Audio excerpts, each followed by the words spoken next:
Vamos lá. Conflitos, tromboses portal em pacientes, então, com e sem cirroses, aspectos generais, consequências e como tratar, é como me vou a dividir a charla. Em relação a aspectos generais, já discutimos que a trombose portal é diferente em pacientes com cirroses e sem cirroses, né? E a trombose ela pode ser uma causa importante de hipertensão portal, e isso é mais significativo em pacientes com hipertensão portal não cirrótica, não? E na cirrose, a trombose de vena porta, temos que lembrar que pode ser tumoral, tanto que no caso apareceu a questão de fazer ou não uma ressonância, né? E pode ser plaquetária. Esse é um problema que temos em termos de diagnóstico diferencial. Há uma série de fatores considerados pré-trombóticos que podem ser adquiridos, heredados, enfermidades sistêmicas que podem ocorrer, ou fatores locais, e aqui trago esta tabla que intenta dizer em los eventos mais importantes desde o ponto de vista trombótico no hígado, a trombose de vena porta e a síndrome de Budd-Chiari, qual que estaria relacionado a um ou outro. Não me vou a comentar nada de síndrome de Budd-Chiari aqui, é outra questão, pero vean que em relação a todas esses fatores aqui listados, as cirroses aparecem meio aqui embaixo como fatores locais, né? Então, se a cirrose poderia ter uma importância em relação às causas, que é algo limitada, pero a cirrose é muito frequente, é muito comum, e com isso temos muitos mais casos de tromboses relacionadas a cirroses do que não relacionadas a cirroses. Há cambios importantes em hemostásia de pacientes com cirroses. Essa é uma publicação de Lisman, de Stephen Caldwell, agora de 2022, que nos mostra de uma forma interessante que o paciente com um hígado normal, deixa-me ver se há... eu tenho... Aqui, o hígado normal, temos um balanço entre sangrado e tromboses, que é um balanço sólido. É como se tivéssemos um elefante em cima de um grande banco, não? Esse elefante está tranquilo. Quando se tinha elefantes em circos, né, há muitos anos, muitos de vocês nunca viram um elefante em circo.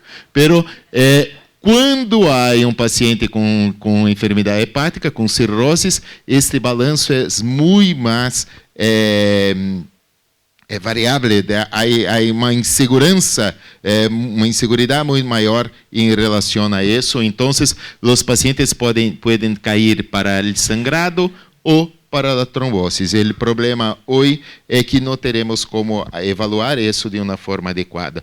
Não sabemos quando um paciente se vai a sangrado ou quando um paciente se vai a tromboses, mesmo se mirarmos todos os exames que podem evaluar a coagulação e a anticoagulação. É uma questão de suerte ou de mala suerte para um paciente ou outro. E para piorar tudo isso, o que hace que esse desbalanço, esse desequilíbrio seja maior e nesses pacientes, são justamente as causas que levam os pacientes a ser hospitalizados. Infecção, anemia, perda de função renal. Então, um paciente cirrótico que interna, podemos pensar que ou vai sangrar ou vai trombosar, e isso é o esperado. Este também do mesmo estudo que mostra que há questões importantes que ocorrem em pacientes cirróticos que vão a tromboses desde o ponto de vista de microscopia hepática, pero isso todo é teórico, não temos como evaluar isso de uma forma adequada. Então, tempo de protrombina, plaquetas, proteína C, proteína S, antitrombina 3, tromboelastograma, qualquer coisa que nós possamos pedir para nossos pacientes não vai definir o que está ocorrendo. Esse é um grande problema. Coagulação hoje é uma das grandes áreas de investigação em enfermidades hepáticas. Há congressos de coagulação em cirroses que são extremamente complexos. Eu não sei quem vai a um tipo de congresso desse, porque é para ser massacrado por sua ignorância. Porque são muitos detalhes e mesmo os hematólogos não têm também a compreensão exata do que está ocorrendo nesses pacientes. O que sabemos é que há um desequilíbrio importante. Esse é um estudo publicado no Journal Hepatology desse ano, que tenta colocar o fator 8, o fator Adams, o fator de von Willebrand, tenta organizar isso, pero eu simplesmente pensei trabalho, estudo poderia ter trazido muitos outros estudos e todos tentam fazer algum índice, alguma fórmula, alguma coisa que agora está todo resuelto e não está. Essa é a verdade. Ok.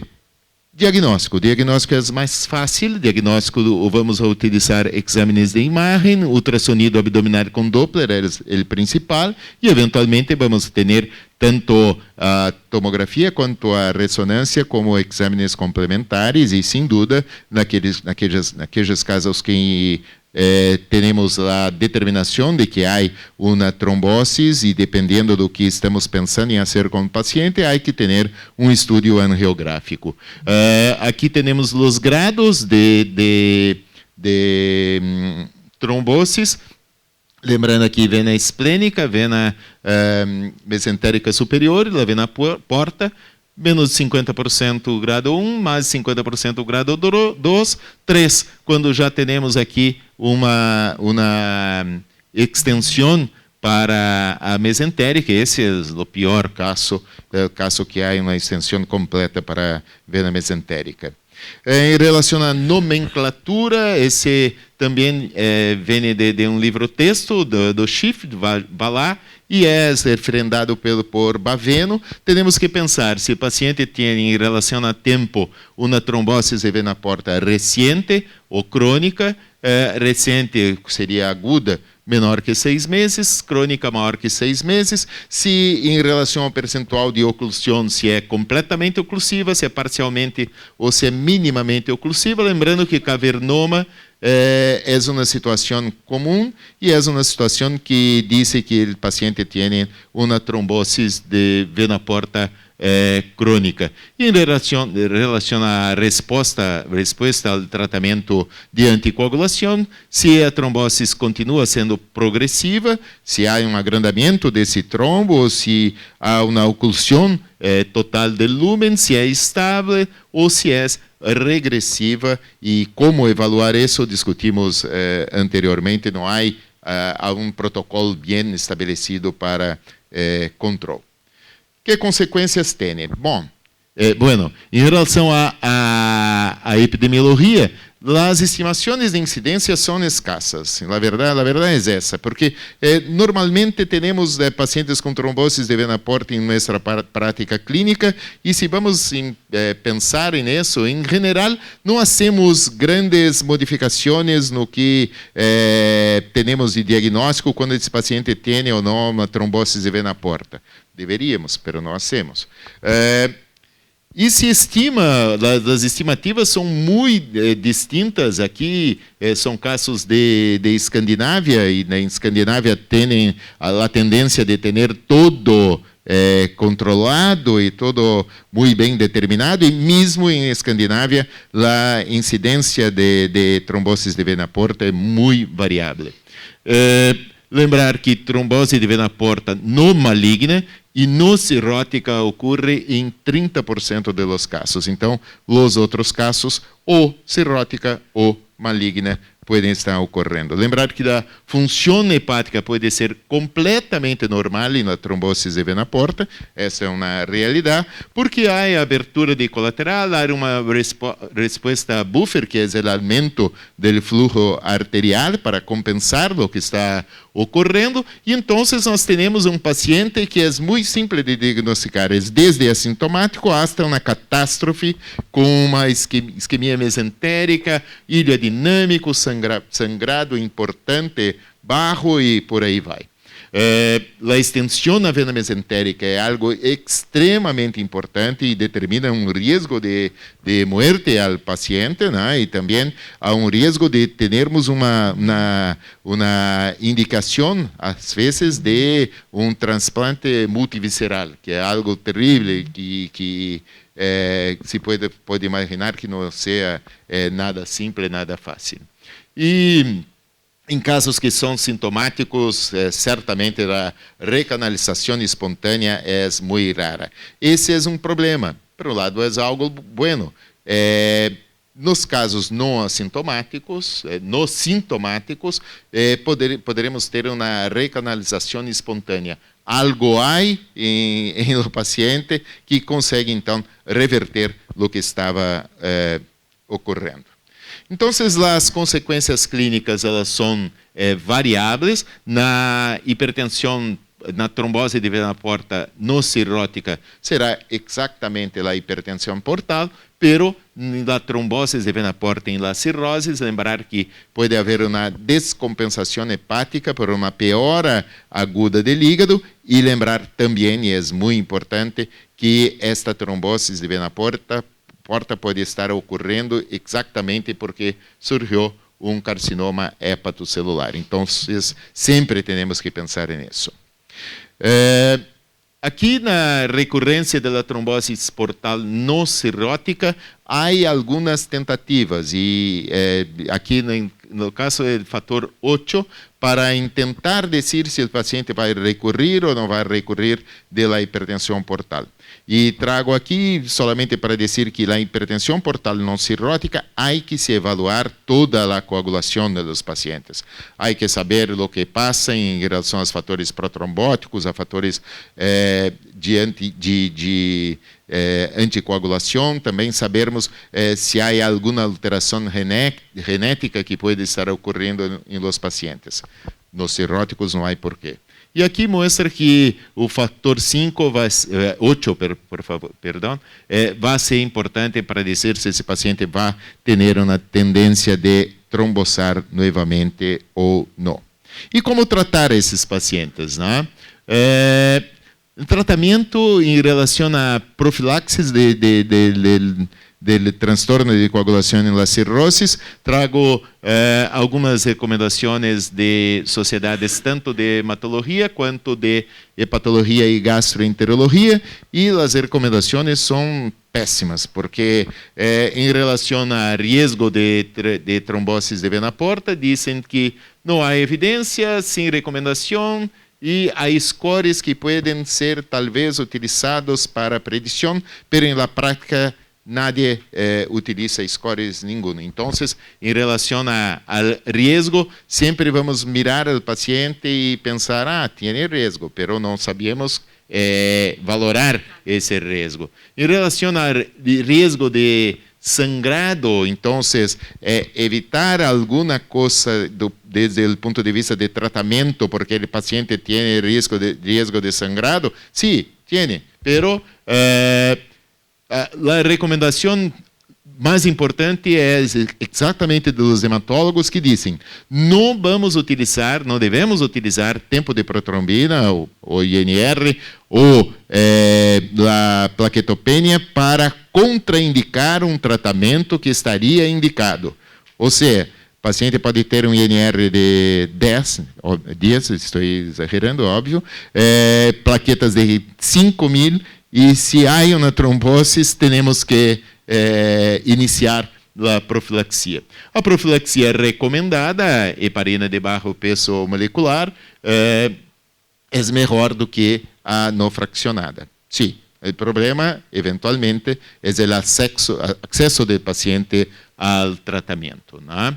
E ISO coloca o mesmo, pero disse que os anticoagulantes de acção direta podem ser usados se pacientes child A ou B. Não? Devemos incluir a trombose de vena porta como um desfecho em estudos futuros, porque impressionante que não seja, em geral não se intenta estudar muito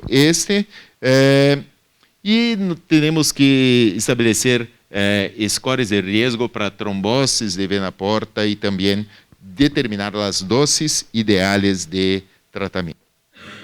Esse é um estudo interessante que habla de anticoagulação em pacientes com tromboses portal, são pacientes cirróticos, né? Foi publicado agora em Journal of Hepatology e que mostra que a anticoagulação reduz a mortalidade. Reduz a mortalidade, aqui comparando anticoagulação versus não anticoagulação, vemos que há uma melhora em relação aos pacientes que são anticoagulados. Né? Aqui a mortalidade é maior em pacientes que não são anticoagulados. Pero não há uma relação com a gravidade da trombose e tampouco se recanaliza ou se não recanaliza. Então, é estranho pensar isso, porque o paciente pode não ter uma recanalização, pero pode viver mais se é utilizada a anticoagulação. E aí volvemos ao caso de controlar ou não controlar.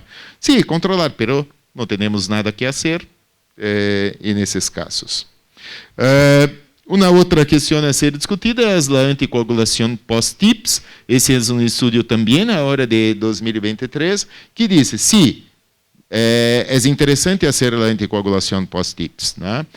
Pero não há nenhuma evidência que 3 meses pós-TIPS a mortalidade seja diferente. Pero 1 ano depois, a mortalidade é diferente em los pacientes que estão anticoagulados, ou seja, vivem mais do que aqueles que não estão anticoagulados. Se vamos a comparar os anticoagulantes em cirroses, entramos também em outra área muito difícil e com muitas coisas que não estão bem resueltas. Então, aqui, o anticoagulante, o mecanismo, a excreção, os estudos clínicos e a recanalização. Veem que há coisas, incluso heparina de baixo peso molecular, aqui varfarin, que são coisas que utilizamos com muita frequência, não temos grandes resultados publicados. Né? Veem que há séries de casos, estudos de coorte, raramente encontramos alguns em que há ensaios clínicos. As doses também são doses que não são exatamente padronizadas. O que significa tudo isso? É que temos um grande problema, que é a trombose de vena porta. Há um risco enorme que pueda ocorrer. Há uma possibilidade importante que a trombose de vena porta venha a provocar algo muito significativo em los pacientes, tanto nos cirróticos quanto cirróticos. Não temos bem como evaluar o risco, não temos bem como tratar esses pacientes. Então, é um grande problema. E esse problema continua aqui, é uma publicação menor, na revista menos importante, pero esta tabela me pareceu bastante interessante, quando coloca os diferentes anticoagulantes e nos disse que não há necessidade de redução de doses, varfarin de child A a C, isso é importante, na prática clínica, pero em relação aos anticoagulantes de acção direta, temos que pensar isso, porque podem incluso estar contraindicados em pacientes com Child C. Lembrando que muitas vezes pacientes com tromboses de vena porta são pacientes Child C. E esse é o estudo que comentei em la discussão de caso, que é ser se há sangrado mais tromboses, e a resposta é anticoagular o paciente, mesmo que esteja sangrando.